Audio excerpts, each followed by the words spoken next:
국제사회의 다양한 뉴스를 한눈에 KBS 1라디오 신송원의 오늘 세계는 세계를 바로 보는 최소한의 투자입니다.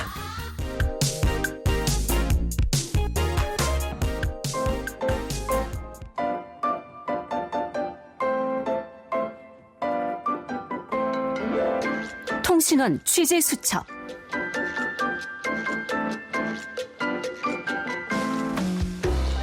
통신원 취재 수첩입니다. 오늘은 싱가포르의 크리스마스 또 연말연시 풍경이 어떤지 알아보겠습니다. 최성숙 통신원이 전해드리겠습니다. 안녕하세요. 안녕하세요. 싱가포르입니다. 네, 싱가포르 정말 다양한 민족이 어울려 한데 사는 곳인 만큼 크리스마스도 종교적인 어떤 기념일을 넘어서 다양한 민족이 함께 즐기는 축제로 자리 잡았다고요? 그렇습니다. 싱가포르는 다민화 국가답게 중국, 말레이, 인도 그리고 서양 문화가 어우러진 다양한 축제를 연중 즐길 수 있는 곳입니다. 네. 춘절, 디파발리, 타이푸삼 등 종교적 의미를 넘어서 도시 전체가 함께 참여하는 축제가 많아요. 싱가포르의 정체성을 보여주는 중요한 요소이기도 합니다. 네. 크리스마스 역시 그런데요. 네. 지루하게 사계절의 변화도 없고 당연히 눈이 아픈 싱가포르의 12월 날씨는 네. 비가 자주 내리고요. 늘 뜨거운 햇볕이 쨍쨍 내리쬐입니다. 두꺼운 외투 대신에 반팔 차림으로 크리스마스 트리 앞을 지나가는 사람들의 모습이 싱가포르식 크리스마스인데요. 네. 이런 싱가포르에서 크리스 문화가 시작된 것은요. 19세기 초에 영국 식민지 시기로 거슬러 올라갑니다. 1819년에 스탠포드 래플스 경이 싱가포르를 영국의 무역 거점으로 세운 이후에 영국 관리와 선교사, 유럽 이주민 등을 통해서 크리스마스와 같은 기독교 문화가 전해졌습니다. 네. 초기에는 주로 교회 중심의 종교 행사로 식민지 사회와 기독교 공동체 안에서만 조용히 크리스마스를 보내는 형태였다고 하는데요. 1820년대와 1830년대 사이에 교회들이 세워지면서 점차 자리를 잡았고 이후에 싱가포르가 독립한 1965년 그 이후에 다문화 사회로 성장을 하면서 크리스마스가 종교적 의미를 넘어서 사회 전반의 기념일로 확대되었습니다. 그렇군요. 싱가포르의 크리스마스를 상징하는 가장 대표적인 장소는 어디일까요? 싱가포르의 크리스마스를 상징하는 대표적인 풍경을 보시려면요. 단연코 오차드 로드의 크리스마스 조명거리가 되겠습니다. 네. 오차드 로드는요. 싱가포르의 대표적인 쇼핑거리이자 문화와 엔터테인먼트 중심지입니다. 싱가포르의 심장이라고 불리죠. 네. 럭셔리 브랜드부터 대중적인 쇼핑몰, 레스토랑, 박물관까지 2.2km 길이의 대로에 몰려 있어서 현지인과 관광객 모두에게 필수 방문지입니다. 매년 연말 오차드 로드는 화려한 조명과 테마 장식, 캐롤 음악으로 가득 차며 현지인과 관광객의 발길을 유도합니다. 오차드 로드에는요. 1984년에 처음으로 크리스마스 조명이 설치됐다고 합니다. 네. 당시에는 지금처럼 거대한 아치나 조형물이 아니라 약 10만 개의 전구를 가로등 사이에 단순히 연결해 장식하는 수준이었다고 하는데요. 네. 이후 점차 규모가 커지고 쇼핑몰과 호텔들이 경쟁적으로 화려한 장식을 선보이면서 이제는 연말 이벤트로 자리 잡았습니다. 야자수가 늘어선 열대의 거리 위로 반짝이는 크리스마스 불빛은 싱가포르만의 독특한 연말 분위기를 만들어냅니다. 아주 이색적일 것 같고요. 다들 크리스마스 때 어떻게 지내시는지도 궁금해요. 생활 속에서 느껴지는 싱가포르식 크리스마스 모습은 어떻습니까? 네, 싱가포르의 크리스마스는 특별한 이벤트보다 평소의 생활 속에서 자연스럽게 느껴지는 축제라고 할 수 있습니다. 네. 출퇴근길, 지하철 역사 안, 평소 다니던 공간에 예쁘게 장식된 크리스마스 트리가 서 있고요. 캐롤송이 흘러나오죠. 네. 또 싱가포르의 크리스마스에서 빠질 수 없는 요소 중 하나가 바로 민족적인 요리입니다. 일부 레스토랑과 호텔에서는 연말 한정 메뉴인 서양식 칠면조 요리, 돼지, 햄, 크리스마스 케이크와 쿠키 등을 준비해서 특별한 식사를 즐기기도 합니다. 네. 그렇지만 현지인들은 여전히 자신들의 평소 좋아하는 아시아 요리를 많이 먹고요. 크리스마스 만찬에는 인도의 로티브라타, 말레이의 사테, 중국 김상 등도 함께 어우러져서 먹습니다. 네. 요즘은 칠면조 구이에 칠리 크랩이라든가 락사, 사태가 함께 제공도 인기가 많습니다. 칠면조구이에 그 칠리크랩 소스 발라서 먹으면 맛있을 것 같아요. 자, 이 크리스마스 지나고 나면 올해 이제 한 일주일 정도밖에 안 남아서 새해가 곧 찾아오겠죠. 싱가포르의 연말연시 분위기는 어떤지도 궁금하네요. 네, 크리스마스가 끝나면 싱가포르는 곧바로 새해 설날 준비에 돌입합니다. 사실 싱가포르의 설날, 즉 춘절은요, 중국 문화의 영향을 강하게 받은 명절이지만 네. 오늘날에는 모든 민족이 함께 즐기는 축제가 됐습니다. 설날이 다가오면 차이나타운은 화려한 붉은색 등과 전통 장식으로 꾸며집니다. 특히 해마다 바뀌는 띠 동물 조형물이 주요 거리와 쇼핑몰에 설치되고요. 자신의 띠를 찾아서 새해 운세를 확인하는 것은 하나의 전통으로 자리 잡았습니다. 싱가포르에서 연말과 연초는 유럽이나 호주 등에서 온 관광객들이 많아지는 시기이기도 한데요. 네. 마리나베이 샌즈, 아이온 오차드, 비보시티 등 주요 쇼핑몰에서는요. 이 시기에 대규모 할인 행사와 연말 프로모션이 동시에 진행이 돼서 시민과 관광객 모두 발걸음이 끊이지 않습니다. 또 연말연시 저녁에는 가족과 함께 집에서 시간을 보내거나 친구들과 또 연말 모임을 갖기도 합니다. 네. 일본은 크리스마스나 연말을 맞아서 주변 국가로 짧은 휴가를 떠나 공항 이용객이 크게 늘기도 합니다. 이처럼 싱가포르의 크리스마스는 평소 삶에 살짝 내려앉은 축제이자 가족과 친구 또 도시 전체가 함께 즐기는 계절입니다. 종교가 달라도 문화가 달라도 각자의 방식으로 이 계절을 받아들이는 것이 바로 생활 속에서 느껴지는 싱가포르식 크리스마스이죠. 네, 오늘 소식 감사드리고요. 크리스마스 행복하게 보내시기 바랍니다. 오늘 고맙습니다. 네, 여러분도 모두 행복한 크리스마스 보내시기 바랍니다. 감사합니다. 싱가포르에서 최정숙 통신원이었습니다.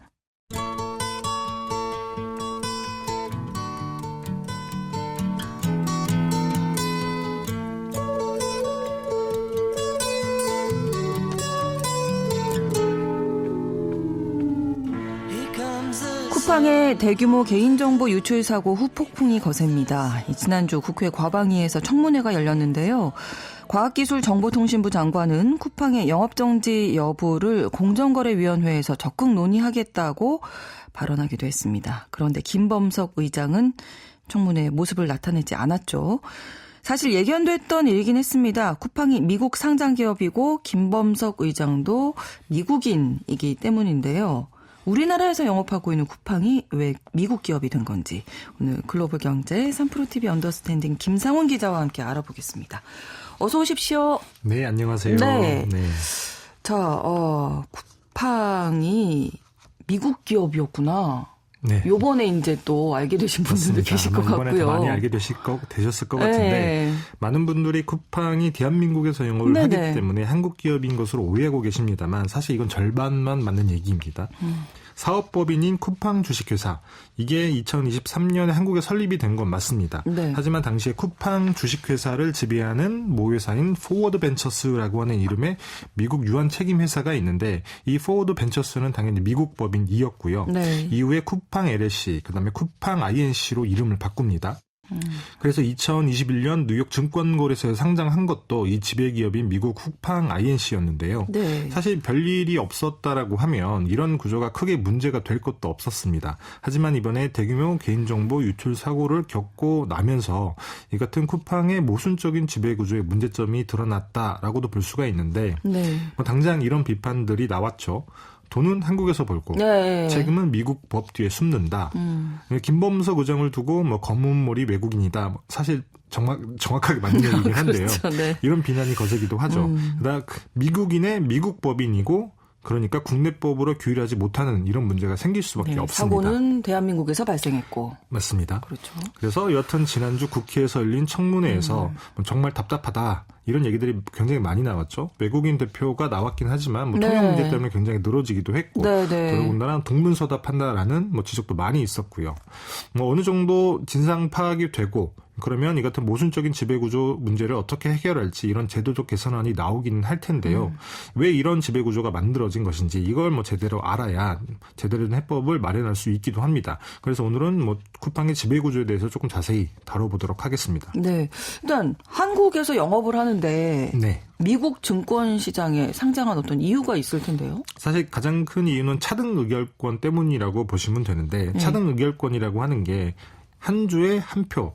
이 원칙 대신에 특정 주식에 여러 표를 부여하는 제도입니다. 네. 주로 창업자나 경영진이 적은 지분으로 경영권을 안정적으로 유지하기 위해서 사용이 되는데 우리나라는 이 차등 의결권을 인정하고 있지 않고요. 미국에서는 인정하고 있기 때문에 미국에 좀 간다라고도 보실 수 있는데 쿠팡이 성공할 수 있었던 가장 큰 배경에는 손정희 소프트뱅크 회장의 막대한 투자가 있었습니다. 네. 2015년에 10억 달러, 우리 돈으로 뭐 1조 1천억 원 정도 되는 돈을 투자를 했고요.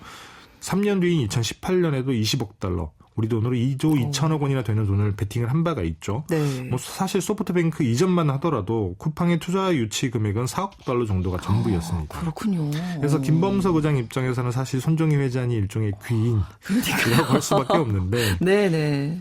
그렇게 소프트뱅크의 막대한 투자금을 바탕으로 로켓 배송 이런 것들을 포함해서 물류 분야에 엄청나게 투자를 했죠. 사실 3조가 넘는 돈을 통장에 쌓아놨기 때문에 다른 쇼핑 플랫폼이 쫓아가기 벅찼던 것도 그렇죠. 사실입니다. 네네. 그래서 쿠팡은 사업에서 승승장구를 하게 되는 건데 문제는 이거예요. 막대한 투자금을 받은 만큼 김범석 의장의 의결권도 그만큼 희석이 될 수밖에 없다는 거죠. 상장을 하게 되면. 네. 투자 유치를 했으니까 결국엔 상장을 통해서 투자자에게 자금을 회수할 수 있는 통로를 만들어줘야 되는데 네. 투자금을 많이 낸 투자자가 당연하게도 투자금에 비례해서 주식을 많이 들고 갈 수밖에 없잖아요. 그건 당연한 거죠. 맞습니다. 네. 그래서 한국 증권시장에 상장을 하게 되면 김범석 의장은 자연스레 경영권을 잃을 수도 있었다는 겁니다. 우리나라는 차등 의결권을 인정하지 않으니까요. 네. 근데 우리나라에서는 모든 상장 주식은 한 주에 한 의결권이 원칙입니다. 네. 비상장 벤처기업의 경우에는 제한적으로 복수 의결권이 뭐 인정이 되긴 합니다만 매우 제한적이고요. 여튼 그래서 쿠팡의 지배기업인 쿠팡 INC가 미국 증권시장에 상장을 하게 된 겁니다. 사실 불가피했다라고도 볼 수가 있는 거죠. 정리를 해보면 미국은 우리나라와 달리 투자자의 지분이 늘어나도 경영진이 경영권을 잃지 않도록 보호를 해준다. 그게 차등 의결권이다. 맞습니다. 그것 때문에 미국 증시에 상장을 했다. 그렇죠. 큰 이유 중에 하나라는 거죠. 그렇군요. 네. 자, 그 외에 또 뭐 차등 의결권 우리나라에는 없는 거잖아요. 맞습니다. 예. 미국 같은 미국에는 경우에는 있는 거고. 혁신 기술기업 창업자가 적은 지분으로 강력한 리더십을 발휘할 수 있도록 차등 의결권을 인정해주는 아주 대표적인 국가인데 네. 많은 분들 아시겠지만 구글의 모회사인 알파벳, 그다음에 우리가 자주 보는 신문인 뉴욕타임즈, 네. 포드 자동차 같은 많은 기업들이 이미 활용을 하고 있고요. 그래서 쿠팡도 상장 당시에 한 주당 한 표 의결권을 가진 클래스 A라고 하는 보통주, 그다음에 한 주당 29표의 의결권을 가진 클래스 B라는 보통주를 각각 발행을 합니다. 클래스 A 보통주는 일반 투자자들이 가져가는 주식이고요. 그렇겠죠. 클래스 B 보통주는 오직 김범석 의장만이 가져가는 주식이에요. 그래서 상장 직후에 발행 주식의 10% 남짓의 지분만 김범석 의장이 받았거든요. 네. 근데 이게 의결권 의결권이? 기준으로는 76%가 되는 거예요. 이걸 바탕으로 김범석 의장은 사실 경영에 관한 뭐 절대적인 권한을 확보했다라고도 볼 수 있는 거죠. 예. 차등 의결권 외에 또 다른 이유 있을까요? 네, 차등 의결권 이유만 있었던 건 아니에요. 당시에도 쿠팡의 미국행을 두고 유니콘 기업이 해외로 이탈하게 두면 안 된다라는 목소리가 국내에 컸었죠. 네. 하지만 차등 의결권 제도 같은 경우에는 재벌이 세습에 악용할 수 있다라는 부작용이 너무 크다라는 우려가 있었기 때문에 우리나라는 지금까지 여전히 차등 의결권 제도가 없는 것이고요. 네. 하지만 차등 의결권을 인정해주는 쪽으로 제도가 바뀌었다고 하더라도 쿠팡은 사실 미국에 상장했을 가능성이 매우 높습니다. 왜요? 왜 그러냐? 일단 두 가지 이유를 들 수가 있는데요. 네. 미국에 상장할 때 훨씬 비싼 값을 받을 수 있기 때문이에요. 사실 제조업이 중심인 우리나라에서는 주로 상장을 할 때 영업이익에 기반한 주가 수익 비율이라고 하는 걸로 상장 기업의 가치를 평가를 합니다. 네. 조금 말이 어렵죠. 예. 그러니까 돈을 실제로 얼마나 잘 버느냐 이걸 가지고 가치를 평가를 하는 건데 네. 근데 쿠팡의 경우에는 엄청난 규모의 투자. 그렇죠. 이거 조금 바꿔 말하면 의도적인 대규모 적자를 통해서 경쟁자를 탈락시키는 전략으로 시장 점유율을 높였단 말이죠. 당연히 실제로 버는 돈이 없기 때문에 매출은 있지만 실제로 그렇죠. 버는 돈이 없기 때문에 당연히 몸값을 높이기가 어렵습니다. 하지만 미국은 쿠팡 같은 모델에 굉장히 익숙해요. 네. 많이들 아시겠지만 아마존이 사실 이런 전략으로 빅테크가 됐거든요. 그래서 매출 성장과 총 거래액을 기준으로 하는 주가 매출 비율이라고 하는 걸로 기업 가치를 평가를 합니다. 쿠팡도 이 기업 가치 밸류에이션을 할 때, 상장 때 밸류에이션을 할 때 이 주가 매출 비율을 적용을 했었거든요. 네. 그렇게 해서 쿠팡은 시가총액이 630억 달러, 우리 돈으로 72조 원 시가총액에 상장할 수 있었던 것이고요. 상장 첫날에는 시가총액이 1000억 달러를 돌파하기도 했어요. 네. 당시 기준으로 보면 한국 주식시장에서 시가총액 2위인 SK 하이닉스보다 덩치가 더 커졌던 건데 그렇군요. 지금은 쿠팡의 시가총액이 한 680억 달러 수준이 정도 됩니다. 여튼 한국에 만약에 상장을 했다라고 하면 이 정도의 가치를 평가받는 것은 불가능했다. 네. 라고 볼 수 있습니다. 이런저런 이유를 다 따져봐도 쿠팡은 결국은 미국에 상장할 수밖에 없었다. 이렇게 정리가 되네요. 맞습니다. 이거 네. 말고도 또 이유가 있는데 네.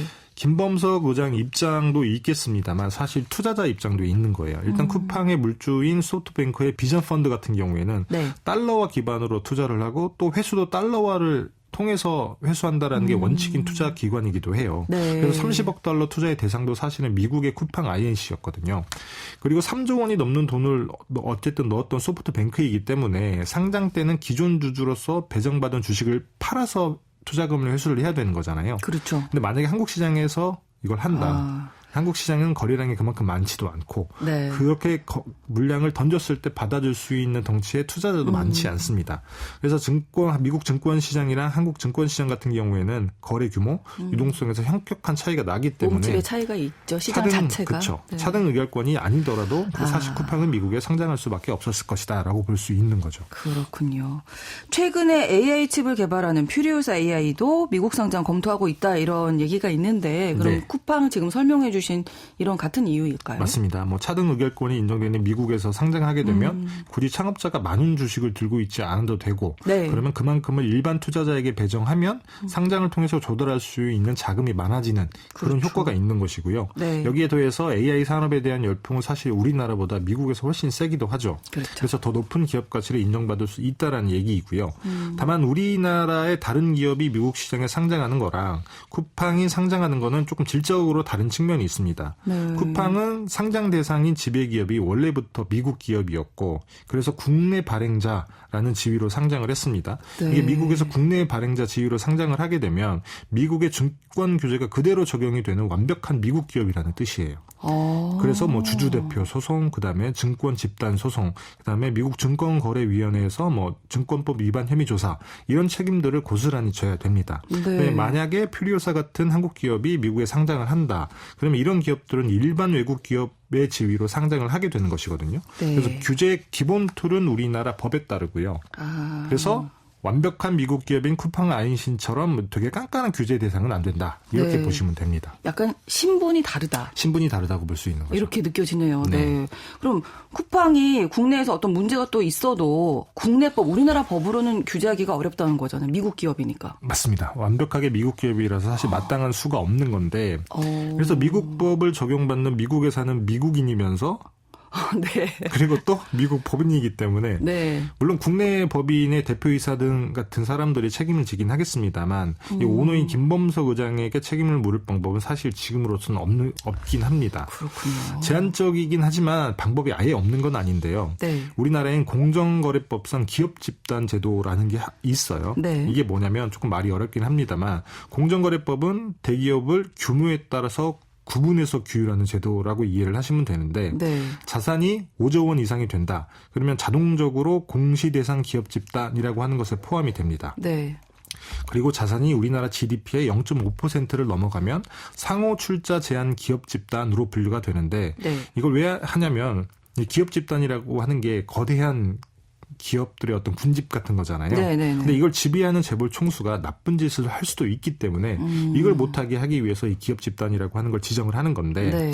그래서 이 대규모 기업 집단으로 분류가 되면 그 기업 집단을 지배하는 자를 동일인이라고 하는 걸로 지정을 하게 됩니다. 네. 동일인이 일종의 재벌 총수라고 이해를 하시면 되는데 동일인. 그렇죠. 네. 그러면 이 동일인과 그다음에 그의 특수 관계인들이 나쁜 짓을 하는지 안 하는지 이걸 알 수 있도록 다양한 정보들을 의무적으로 공시를 해야 되는 거예요. 네. 여러 규제들도 같이 따라 붙고요.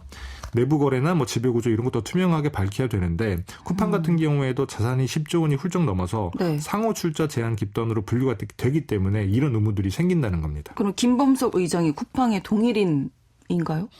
문제는 지금은 그렇지 않다는 게 문제인 거예요. 쿠팡은 그렇군요. 사실 2021년에 처음으로 대규모 기업 집단으로 지정이 됐습니다. 네. 그래서 김범석 의장이 사실 70%가 넘는 의결권으로 경영을 사실상 지배하고 있으니 당연히 동일인으로 지정해야 된다라는 목소리가 나올 수밖에 그렇죠. 없었고 예, 예. 그래서 당시 한 4월쯤에 보통 공정거래위원회에서 대규모 기업 집단을 새로 지정하고 뺄 땐 빼고 네. 그다음에 동일인도 지정을 하는 발표를 하는데 네. 그래서 당시 법조계에서도 당연히 김범석 의장이 동일인으로 지정이 될 것이다 이렇게 예상을 하고 있었습니다. 네. 그런데 어떤 이유에서인지 김범석 의장이 외국인이다라는 이유로 동일인 지정이 무산이 되는데요.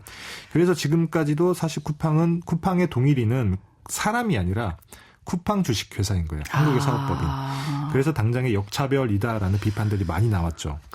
그래서 이런 비판이 계속 이어졌는데 되게 이상한 거는 공정거래위원회가 2024년에 시행령에 예외 규정이라고 하는 거 아예 못 박아버립니다.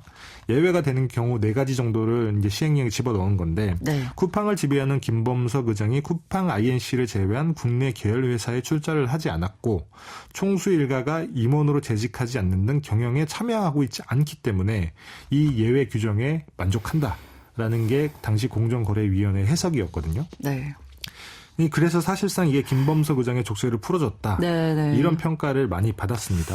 그래서 우리 사회가 요구하는 이런저런 어떤 사회적 책임, 법적 책임에서 자유로울 수 있는 상황에 있는 것이고요. 네. 이번 사고를 통해서 네. 또 알게 된 건데. 맞습니다. 자, 외국인이면 동일인으로 그럼 지정할 수 없나요?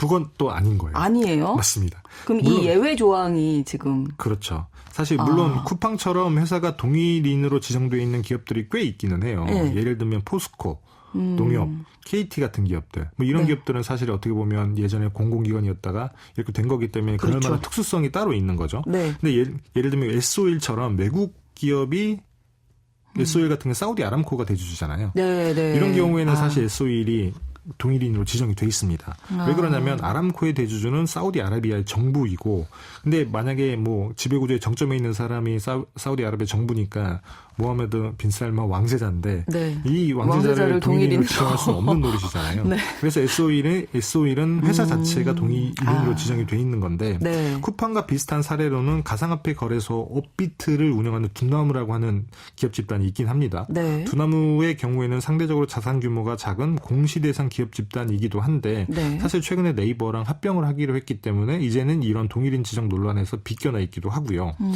말씀처럼 외국인이면서 동일인으로 지정된 사례가 있어요. 네. OCI라고 하는 기업이 있죠. 이우연 회장 같은 경우에는 김범석 의장이랑 같은 미국인이에요. 국적이. 오. 근데 이 동일인으로 지정이 돼 있거든요. 그러면 김범석 의장이 안 될 이유가? 맞습니다. 그래서 이상하다고 하는 건데 같은 미국인인데 네. 누구는 지정이 되고 누구는 지정이 안 되는 게 선뜻 납득하기가 쉽지는 않죠. 네. 자, 그러면 이번 사태 이후에 좀 달라져야 되겠네요. 뭐 달라질 수 있을까요? 달라질 수 있을 거라고 저는 생각을 하는데 네. 여튼 미국에 상장한 미국 법인을 지배하는 미국에 거주하는 미국인 네. 그래서 김범석 의장에게는 사실 우리나라 쿠팡 주식회사에서 벌어진 일에 대한 어떤 사회적 책임, 법적 책임을 물을 수 있는 길이 사실상 없기는 합니다. 그렇군요. 하지만 기업 집단의 동일인으로 지정이 되면 네. 이게 완벽하지는 않지만 어느 정도 우리 입장에서는 수단이 생길 수가 있다라는 건데요. 네. 사실 공정위가 이전에는 시행령까지 바꿔가면서 예외를 인정해주긴 했습니다. 합니다만 네. 앞서 말씀드린 것처럼 매년 4월이 되면 기업 집단 공시를 하고 그다음에 동일인 동일인 또 지정자가 또 지정한다고 지정이 하셨으니까. 되는데 아. 사실 내년에도 공정위가 같은 판단을 내릴지 이건 네. 조금 지켜봐야 할 것 같습니다. 네, 이 겨울 동안 많은 일이 있었기 때문에 내년 그렇죠. 봄에 또 어떤 판단이 내려질지 좀 봐야 되겠네요. 글로벌 경제 3프로TV 언더스탠딩 김상훈 기자와 함께했습니다. 고맙습니다. 네, 감사합니다. 크리스마스에 보내드린 KBS 라디오 신성원의 오늘 세계는 끝곡으로 프랭크 시나트라의 Have Yourself a Merry Little Christmas 전해드리겠습니다. 저는 내일 오전 11시 5분에 다시 뵙겠습니다. 고맙습니다. Have yourself a merry little Christmas. Let your heart